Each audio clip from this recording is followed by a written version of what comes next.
Hello, welcome. We are covering the subject compressible fluid flow for civil services mains, IFS, and GATE aerospace exam.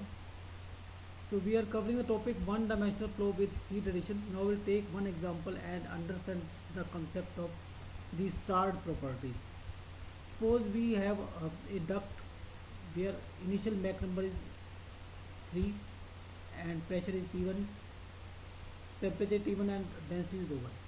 And we are adding Q amount of heat to achieve Mach number at the exit as 1.5, pressure P2, temperature T2 and density rho 2. Okay. So one thing here has to be noted that if the flow is supersonic and we add heat to it, so it will move the flow towards sonic condition. So here also, if the initial Mach number is 3, then after adding heat we are getting the Mach number 1.5, which is less than 3. So it means the flow is moving towards sonic condition or towards m is equal to 1 condition. Okay. So when Q amount of heat is added, then we get m2 as 1.5. So now if we add Q1 star amount of heat, then we get the Mach number, exit Mach number as 1. And the properties are the start property, P star, rho star, T star, P naught star and T naught star. Okay.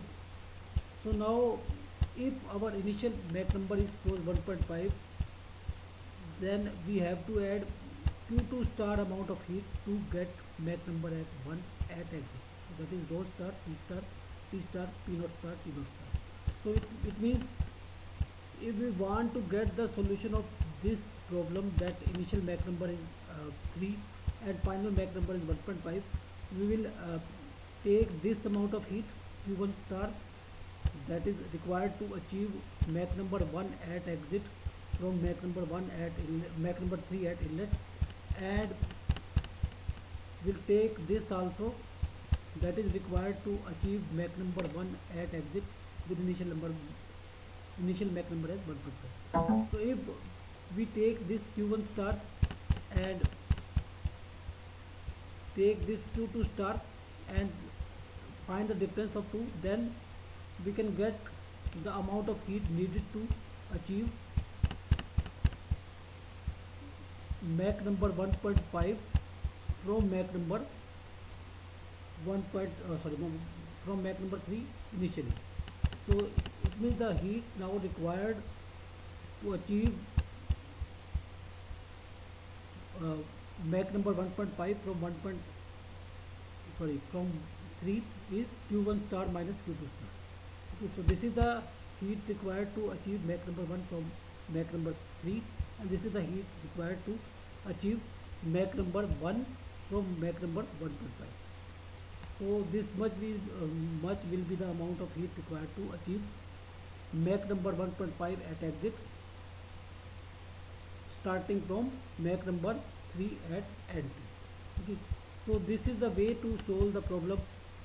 So here for a given flow, for m is equal to 1, for a given flow, these properties are constant value. So whether we select this procedure, we take Q1 star amount of heat to get Mach number 1, or we take this Q2 star amount of heat to get this. So these property will be having same value for a given flow. Okay. And this is the way to find out the amount of heat needed to achieve Mach number 1.5 starting from Mach number 3. So I will read out and explain the rest of the things.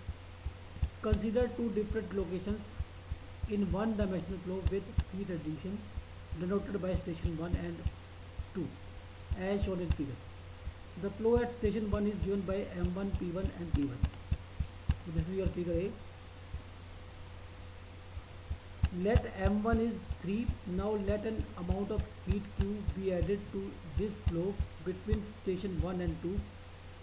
As a result, the flow properties at location 2 are M2, P2 and T2 as shown in figure A. Assume that Q was a sufficient amount to result in M2 1.5. So here I have already told that When we add heat to supersonic flow, it reduces its Mach number. Okay, so the Mach number tries to go to Mach number 1. So if sufficient amount of heat is added. So here initial Mach number is 3, so this Mach number will be less than 3. We finally will get 5 Mach number as 1 also if sufficient amount of heat is added. So we will soon demonstrate that adding heat to supersonic flow reduces the Mach number of the flow. Okay. Now return to station 1 where local Mach number is m1 is equal to 3. Imagine that we add enough heat downstream of this station to cause the flow to slow down to Mach 1 as shown in figure B.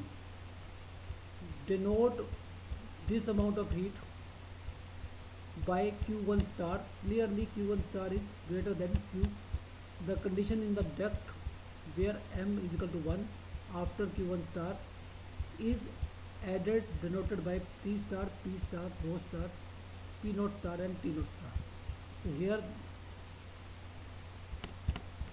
in figure B we are adding heat Q1 star amount of heat to the flow having Mach number m is equal to 3, and we are getting these properties and getting Mach number 1, and these are your start properties.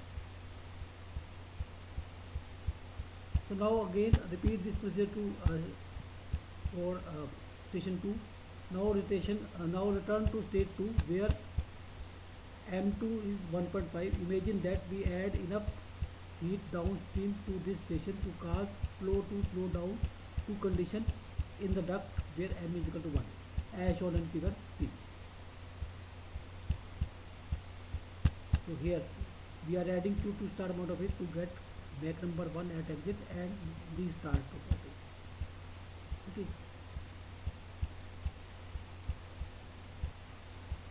As shown in figure C. Denote this amount of heat by Q2 star.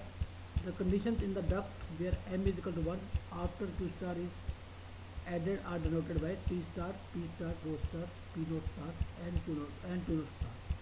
These are precisely the same values that were obtained by adding Q1 star downstream. So these values and these values are same values for a given flow. In other words, for a given one-dimensional flow, the value of T star, P star, rho star, etc. achieved when enough heat is added to bring the flow to Mach 1 are the same value, no matter whether the heat added as Q1 star downstream of station 1 or Q2 star downstream of station 2.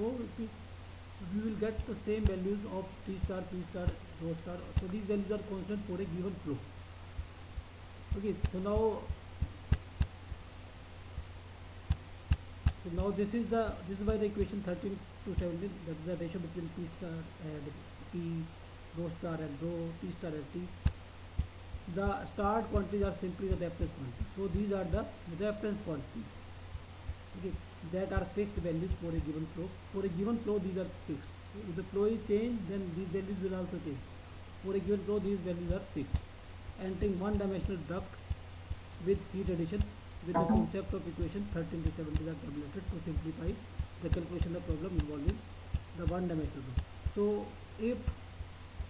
So if the starred properties of a given flow are known, T star, P star, rho naught star, T naught star, T naught star, then we can find out this Mach number also, and corresponding to different temperature, and T naught also, and then we can find out the heat required to achieve that Mach number, or heat required to be removed to achieve that Mach number, okay, and so on. So these are the starred properties. So if we suppose our inlet Mach number is 0.1 and final Mach number is 0.4, so we have constant property T star, P star, rho star. So we can find out, we can omit this by the ratio and find out T naught 2 and T naught 1 also. So that we will discuss in some numerical problem in the next video.